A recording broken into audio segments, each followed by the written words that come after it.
அனைவருக்கும் நமஸ்காரம். ஓம் பூச்சியாய ராகவேந்திராய சத்திய தர்ம ரதாயச பஜதாம் கல்ப விருஷாய நமதாம் காமதேனுவே.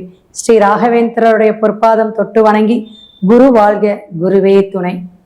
மிக சிறப்பாக அற்புதமா இருப்பீங்கன்னு நினைக்கிறேன். நெட்ஜன் டிவி நேயர்கள் அனைவருமே ரொம்ப சந்தோஷமா இருக்கு. ஒவ்வொரு ப்ரோக்ராமுக்கு நம்மளுடைய விஷயங்கள் எடுத்து சொல்லும் பொழுது உங்களுடைய ஆதரவு, நிறைய விஷயங்கள் நீங்க கொஸ்டின்ஸ் கேட்கறது எல்லாமே நமக்கு நேரம் போதாது, குறைபாடு தான். இருப்பினும் நிறைய நேயர்கள் எனக்கு ஃபோன் பண்ணி நிறைய விஷயங்கள் கேட்டுட்டு இருக்கீங்க. ரொம்ப ரொம்ப நன்றிங்க. இப்ப செப்டம்பர் மாதம் ஆங்கில மாதத்துடைய பலாபலன்கள் மேசம் முதல் மீனம் வரை சொல்ல போறோம். மகாலயபட்ச அமாவாசை, முன்னோர்களுக்கு திதி தர்ப்பணம் கொடுக்கக்கூடிய அமைப்பு இந்த மாதம் ரொம்ப சிறப்பான அமைப்பு அப்படிங்கிறத ஆவணி மாதம் வரக்கூடிய ஒவ்வொரு விஷயத்தையும் நம்ம தெரிஞ்சுக்கிறோம். அதுல செப்டம்பர் மாதம் அப்படிங்கும் பொழுது கிரக கோச்சார நிலைப்பாடுகள் 12 பாவக கட்டத்துல என்ன இருக்கு, என்னென்ன கிரகங்கள் மாற்றங்கள் அடைய போகுது அப்படிங்கிறதையும் தெரிஞ்சுக்கிறதுக்கு முன்னாடி உங்களுடைய தசாபுத்தி அதுக்கெல்லாம் சப்போர்ட் பண்ணுதா, உங்க ஜாதகத்துல கிரகங்கள் எப்படி இருக்கு. இப்ப கோச்சார கிரகம் சனி பகவான் மீனத்துல இருக்கிறாருன்னு வச்சுக்கோங்களேன். இதெல்லாமே திருக்கணிதப்படிதான் நம்ம சொல்லிட்டு இருக்கோம். சோ உங்களுடைய ஜாதகத்துல இருக்கக்கூடிய அமைப்புக்கும் இந்த கிரகங்கள், கோச்சார கிரகங்கள் திரிகோண பாவகத்துல இருக்கா அல்லது கேந்திர பாவகத்துல இருக்கா, எந்த கிரக சேர்க்கையில சேருது, இதெல்லாம் நம்ம முழுமையா பார்த்துதான் முழு ஜாதக பலனையும் நம்ம சொல்லணும். நம்ம பாட்டுக்கு கோச்சார பலன்கள் அப்படிங்கிறத வச்சு என்னன்னா இந்த மாதம் என்ன நகர்வு, அதற்கு என்ன ராசிக்கு என்ன பலன், என்ன பரிகாரம், அதை நம்ம மேலோட்டமா தான் எடுத்துக்கணும் அப்படிங்கிறதை நீங்க தெரிஞ்சுக்கணும். அப்ப ஜூலை அப்படிங்கும் போது உங்களுக்கு 28ஆம் தேதியில இருந்து இந்த செப்டம்பர் 13ஆம் தேதி செவ்வாய் பகவான் சிம்மத்துல இருந்தார். அவர் இப்ப கன்னிக்கு பிரவேசிச்சிருக்கார் அப்படிங்கிறத நீங்க தெரிஞ்சுக்கணும். அப்ப ஒவ்வொரு கிரகங்கள் மாதக்கோள்களாக நகரக்கூடிய அமைப்புல செவ்வாய் பகவான் கன்னியிலிருந்து அடுத்தது துலாமுக்கு பெயர்ச்சி அடைவார். இப்படி ஒவ்வொரு விஷயமும் அந்த ஒவ்வொரு கிரகத்துடைய அமைப்பு வருடக்கோள்கள், மாதக்கோள்கள் அப்படிங்கிற மாதிரி அமைவுல நகரும். அதே போல பாத்தீங்கன்னா இப்ப சுக்கிர பகவான் எடுத்துக்கிட்டீங்க அப்படின்னா, சுக்கிர பகவான் பெயரக்கூடிய காலகட்டங்கள் அப்படின்னு பார்க்கும் பொழுது சுக்கிர பகவான் 14ஆம் தேதி கடகத்திலிருந்து சிம்மத்துக்கு பெயரக்கூடிய அமைப்புங்க. இப்படி நீங்க ஒவ்வொரு விஷயமும் நீங்க தெரிஞ்சுக்கணும். அதே போல அடுத்தது புதன் பகவான் செப்டம்பர் 15ஆம் தேதி சிம்மத்திலிருந்து கன்னிராசிக்கு பெயரக்கூடிய அமைப்பு. இப்ப புதன் பாத்தீங்கன்னா சிம்மத்துல சூரியன் கேது இந்த அமைப்புல இருந்தார். ஆனா எப்பயுமே சூரியனோட சேர்ந்து பயணப்படக்கூடிய ஒரே கிரகம் புதன் தான். இப்ப கன்னிக்கு வரும்போது அங்க ஆட்சி உச்சம் பெறார். மூல திரிகோணமாக இருக்கக்கூடிய அமைப்புல கிரகம் ரொம்ப விசேஷம் அப்படிங்கிறத தெரிஞ்சுக்குங்க. செப்டம்பர் 16ஆம் தேதி சூரியன் கன்னிக்கு பிரவேசிக்கிறார். அப்ப சூரிய பகவான் எந்த பாவக கட்டத்துக்கு பிரவேசிக்கிறாரோ அதனை கொண்டுதான் நம்ம மாத பலன்களை எடுக்கிறோம். துலாம் ராசி நேயர்களே, செப்டம்பர் மாதம் எப்படி இருக்கு அப்படிங்கிறத பார்ப்போம். ரொம்ப அற்புதமான மாசமாக இந்த மாசம் உங்களுக்கு இருக்கு. என்னங்க மேடம், மாசம் தானே இதென்ன சொல்றீங்க அப்படின்னா, உங்களுடைய கிரகங்களுடைய அமைப்பு, வாங்கி வந்த கர்மா, அதே போல உங்களுடைய தசா புத்தி நல்லா கேட்டுக்குங்க. புத்தி அந்தரநாதன் தான் நமக்கு செயல்பாட்டுக்க கொடுக்கும். இப்ப அந்தரம் அப்படின்னா ஒரு சப்போர்ட்டிவா இதுதான் அப்படிங்கிறத காட்டி கொடுத்துட்டு சுட்டி காட்டிட்டு போயிடும். ஆனா புத்திநாதன் வச்சு செய்யும். அதே போல தசாபுத்தி நீண்ட நாட்கள் இருக்கக்கூடிய அமைப்புல அப்பப்ப மாற்றத்தை கொடுக்கக்கூடிய விஷயங்கள் இந்த புத்தியும் அந்தரமும் அப்படிங்கிறத தெரிஞ்சுக்கலாம். நீண்ட நாட்கள்னு என்னன்னா வருடமாக நடக்கக்கூடியதான் தசா, சரிங்களா? 1.5 வருஷம், 1 வருஷம், 8 மாசம் இது மாதிரி நடக்கக்கூடியதான் புத்தி. அப்ப இதெல்லாம் நம்ம கணக்குல எடுத்துக்கணும். நம்ம கோச்சார கிரகம் வச்சு எதுக்கு சொல்றோம் அப்படின்னா, பல விஷயத்துல பல பேர் முதலீடு செஞ்சிடறாங்க. தேவையே இல்லாம இந்த மாசமோ இந்த 6 மாசத்துக்குள்ளார கல்யாணம் பண்ணாதீங்க, வக்கர சனி உங்களை வாட்டி படைக்கும்னு சொல்றோம். ஆனா அப்பதான் எனக்கு நல்ல வரன் வந்துச்சுங்க, 50 ஜாதகம் பார்த்தோங்க, 100 ஜாதகம் பார்த்தோம், இந்த பையன் தான் இப்ப சட்டுன்னு வந்தாரு அப்படின்னு இந்த கெடுபலன் கூட வேகமா கொடுக்கும். நல்லது வந்து பொறுமையா ஆலோசனை பண்ணி நல்லவங்களுடைய நட்போடையோ நல்லவங்களுடைய உறவுகள் வழியிலேயே வந்து பொறுமையா நடத்தும். அதனாலதான் அவசரக்காரருக்கு ஆத்திரம் பண்ணனா ஒரு எப்படி புத்தி மட்டுங்கிறாங்க. அப்ப அந்த கோபத்துல ஒரு ஆத்திரத்துல எடுக்கக்கூடிய முடிவு அவசரத்துல எடுக்கக்கூடிய முடிவு தாங்க.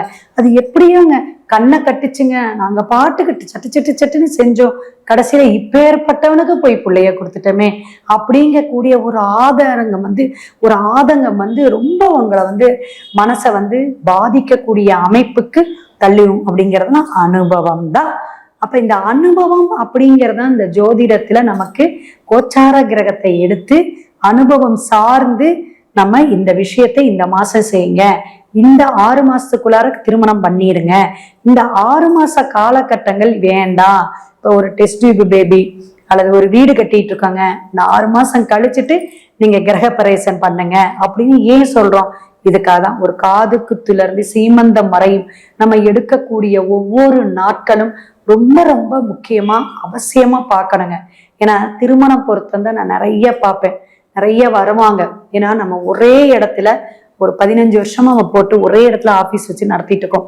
அப்ப கோயம்புத்தூர்ல நம்ம இருக்கக்கூடிய இந்த விஷயம் எத்தனை பேர் கிளைண்ட் நமக்கு இருப்பாங்கன்னு நீங்க தெரியுன்னா, மாநகரம் சென்னை, கோயம்புத்தூர், மதுரை எல்லாம் ஒரு ஸ்பெஷலான இடத்துல இருக்கும் பொழுது நமக்கு நிறைய கிளைண்ட்ஸ் வருவாங்க. நான் என்ன சொல்லுவேன், எப்பயுமே ஒரு தொழில் துறை எதுவாக இருந்தாலும், ஜோதிடத்துறையாக இருந்தாலும், ஒரு ஆசிரியரா இருந்தாலும், ஒரு வக்கீலாக இருந்தாலும், ஒரு இடத்துல ஒரு பிளேஸ்ன்னு அந்த பிளேஸ்ல கொஞ்ச நாளாவது இருக்கணும். ஏன்னா இப்ப கோயம்புத்தூர் எடுத்துக்கிட்டீங்கன்னா பாத்தீங்கன்னா நிறைய பேரு இந்த கஃபே ஆரம்பிக்கிறேன், டீ ஷாப் ஆரம்பிக்கிறேன், காஃபி ஷாப் ஆரம்பிக்கிறேன், அது இதுன்னு நமக்கு நாள் குறிப்பாங்க, இது பண்ணுவாங்க. நம்ம சொல்லுவோம் இந்த 6 மாசம் மீடியமா போகும், மதில் மேல் போன மாதிரி பொறுமையா கஸ்டமரை மட்டும் எதிர்பார்த்து இருங்க, பணத்தை எதிர்பார்க்காதீங்க, வரக்கூடிய வாடிக்கையாளர்களை பொறுமையா ஹேண்டில் பண்ணுங்கன்னு சொல்லுவோம். ஆனா அவங்களுடைய அவசர புத்தி என்ன ஆகுனா, நிறைய நாங்க ஒரு 15 லட்சம் போட்டு ஆரம்பிச்சங்க கருப்பட்டி காஃபி சென்டர் அப்படிம்பாங்க. கடைசியில அது என்ன ஆகுனா, அதுல வந்து எந்த அளவுக்கு ஈடுபாடா அந்த தொழிலை நேசிச்சு என்ன தரமா நான் மக்களுக்கு கொடுக்கணும் என்ன. ஏன்னா மக்கள் இப்ப எல்லாமே டிஃபரெண்ட் அப்படிங்கிற ஒரு விஷயத்துக்கு வந்துட்டாங்க. அப்ப அந்த எங்க கிடைக்குமோ அங்கதான் போவாங்க ஒருத்தர். ஏன்னா விளம்பரம் கம்யூனிகேஷன் இப்ப ரொம்ப பெருகிருச்சு. ஒரு பட்டனை தட்டி விட்டு ஒரு கமெண்ட் பாக்ஸ்லயோ அல்லது வாட்ஸ்அப்லயே இன்னைக்கு போட்டுட்டா இங்க போய் காபி குடி ஒரு ரீச் ஆயிருது. அந்த பக்கம் நீங்க போகும்போது குடிங்கன்னு சொல்லும் போது ரீச் ஆயிருது. அந்த அளவுக்கு ஒரு கோயில் வழிபாடா இருக்கட்டும், ஒரு ஸ்தலத்துடைய பெருமைகளை சொல்றதெல்லாம் எதுக்காக? இந்த ரீச்சுங்கிற ஒரு விஷயத்துக்காக. அப்ப நமக்கு அங்க போனா என்ன ஆகும், ஒரு சாப்பிட்றோம், திருப்தி கிடைக்குது, மன திருப்தி கிடைக்குது. அந்த சின்ன விஷயம், ஒரு காஃபி டீக்கே நம்ம இவ்வளவு ஆனந்தப்படுறோமே. அப்ப நம்மளுடைய வாழ்க்கை மாற்றத்துக்கு, ஒரு நம்ம சந்தோஷத்துக்கு, நம்மளுடைய சேஞ்ச் ஆஃப் த லைஃபுக்கு மேரேஜுங்கிறது என்னதுங்க, ஒரு பொக்கிஷமான விஷயம். நம்மளுடைய வாழ்க்கையுடைய முன் உதாரணம் எப்படி இருக்கு, பின்னாடி நம்ம லைஃப் அது எப்படி பயணிக்கக்கூடிய கலத்தரம் எப்படி அமையும் அப்படிங்கிற ஒரு எண்ணத்துக்கெல்லாம், நம்ம கற்பனைக்கெல்லாம் அது சரியான ஒரு விஷயத்த கொடுக்குதா அப்படிங்கிற அந்த பந்தம் அப்படிங்கிறது சொர்க்கத்துல வந்து நிர்ணயிக்கப்படுதுங்கிறாங்க. அப்பேற்பட்ட திருமண பந்தத்துக்கு ஏன் நீங்க அவசரப்படுறீங்க அப்படிங்கிறதுக்கு தான் இத்தனை எக்ஸ்பிளைனுங்க. ஸோ ஒவ்வொருத்தருடைய அனுபவமும், ஒவ்வொருத்தருடைய எத்தனை விஷயங்கள் இருந்தாலும், நான் பெருசு நீ பெருசுன்னு பேசினாலும் அந்த இடத்துல நம்மளுடைய அனுபவமா இருக்காங்க பெருசுங்கிற பெரியவங்களுடைய ஆலோசனை கேட்டு நடந்தா எந்த ஒரு சுபகாரியமும் கரெக்டா இருக்கும். ஏன்னா அவங்களுக்குலாம் அந்த அனுபவம் இருக்கும், நிறைய விஷயங்கள் சாதிச்சுட்டு வந்திருப்பாங்க. பணம் தான் சாதிக்கிற தன்மைக்கு உண்டு அப்படின்னு நினைக்காதீங்க, அனுபவமும் சாதிக்கக்கூடிய அமைப்பு. நிறைய பாடத்தை கத்துக்கிட்டு வந்திருப்பாங்க. அப்ப அவங்க எடுத்து சொல்லுவாங்க, இப்படி போங்க, எனக்கு அவங்கள பார்த்தா கொஞ்சம் பிடிக்கல, அவங்கள வந்து கொஞ்சம் வேண்டான்னு சொல்லிட்டு அடுத்த ஒரு விஷயத்துக்கு நீங்க எடுங்க. இந்த நம்மளே சொல்றோம், இந்த ஜாதகம் வேண்டாம், பொருத்தம் சரியில்லை, தசாபுத்தி கூட்டு தசை பின்னாடி 4 வருஷம் கழிச்சு வருது, 2028க்கு மேல வருது சொல்றோம். இதெல்லாம் நம்ம கேட்கணும். கேட்காம உங்க இஷ்டத்துக்கு சரிங்க நட்சத்திர பொருத்தம் இருக்கா, ராசி பொருத்தம் இருக்கா, ஸ்ரீ தீர்க்கம் இருக்கான்ட்டு போயிட்டீங்கன்னா பின்னாடி 4 வருஷம் கழிச்சு புட்டுக்குச்சுன்னா யாரோட காரணம்? என்னோட காரணமா அல்லது நீங்க சொல்றதை கேட்காம கவனிக்காம போனதோட காரணமா அப்படிங்கிறதா நீங்க எந்த ஒரு சுபகாரியங்கள் எடுத்தாலும் ஒரு முக்கியமான விஷயங்கள் எடுத்தா கவனத்தோட இந்த காலகட்டம் ரொம்ப கவனிக்கணும். ஏன்னா 2ஆம் தரம் 3ஆம் தரம்னு எப்படிலாம் போய் மன உளைச்சலையும் பண இழப்புகளையும் கொடுத்துருது அப்படிங்கிறத அனுபவத்துல நான் உணர்ந்து இதெல்லாம் சொல்றேன். செப்டம்பர் மாதம் மகாலயா பட்ச அமாவாசையில கண்டிப்பா நீங்க ரொம்ப சிரத்தையா திதி தர்ப்பணம் கொடுக்காதவங்களுக்கு கொடுங்க. ராமேஸ்வரம் ஒரு தடவை போயிட்டு வந்துருங்க. ரொம்ப அற்புதமா ஆரோக்கியமான விஷயங்கள், சாதிக்கக்கூடிய விஷயங்கள், பிரபலியமாக ஆகக்கூடிய விஷயங்களா நடக்கும். என்னைக்கு போகணும்னா வியாழக்கிழமை அல்லது சனிக்கிழமை அங்க இருக்கிற மாதிரி ஸ்நானம் பண்ணிட்டு ராமரை பார்த்துட்டு வந்துருங்க. ராமேஸ்வரம் உங்களுக்கு அற்புதமாக மாற்றத்தை கொடுக்கும். சிவாய நம. திருச்சிற்றம்பலம். இதுவரையிலும் நம்ம பார்த்துட்டு இருந்த ஒவ்வொரு இதுவும் கோச்சார பலாபலன் தான். நம்மளுடைய ஜாதக கட்டத்துல இருக்கக்கூடிய கிரக அமைப்பு, தசாபுத்தி அவசியம் நம்ம பார்த்துக்கணும். ஜாதகம் பார்க்கறதுக்கு அப்படிங்கிறது மாதத்துடைய கோள்களுடைய நகர்கள் வச்சுதான் நம்ம பார்க்கிறோம். மாத பலன், வார பலன் எல்லாருமே நீங்க பார்த்துக்கணும். அப்பேற்பட்ட சூழ்நிலையும் காலகட்டத்துல நம்ம இருக்கிறோம். ஏன்னா நிறைய ஃபைனான்ஸ் ப்ராப்ளத்துல இருக்கிறோம். நிறைய பிரபஞ்சத்துடைய மாற்றமே நிறைய பேருக்கு நமக்கு இப்ப தடுமாற்றத்தை கொடுத்துட்டு இருக்கு. ஏன்னா இப்ப வரக்கூடிய அரசியல், வரக்கூடிய மாற்றங்கள்லாம் எப்படி எல்லாம் மாறப்போதோ தெரியல. அப்ப நம்மளுடைய துறையில நம்ம எப்படி பிரபலமா ஆகிறது, நம்ம எப்படி ஒரு பல விஷயத்துல சாதிக்கணும் அப்படிங்கிற இருக்கணும். பரிகாரத்தை வச்சு நம்ம பார்த்துக்கணும். நம்மளுடைய முன்னேற்றத்துக்கு உழைப்பையும் கொடுக்கணும்.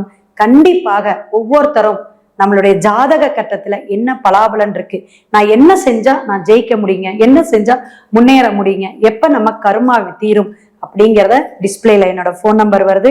கண்டிப்பா கேட்டு தெரிஞ்சுக்குங்க. வாஸ்து, எண்கணிதம், அதே போல கோச்சார பலன்களுடைய அமைப்பு நல்லா கேட்டுக்குங்க. எனக்கு ஜாதகமே இல்லை அப்படின்னா பிரசன்னத்திலையும் உங்களுக்கு தெளிவான பலாபலனை அந்த ஈசனுடைய அருளால தருவோம். சிவாய நம. திருச்சிற்றம்பலம்.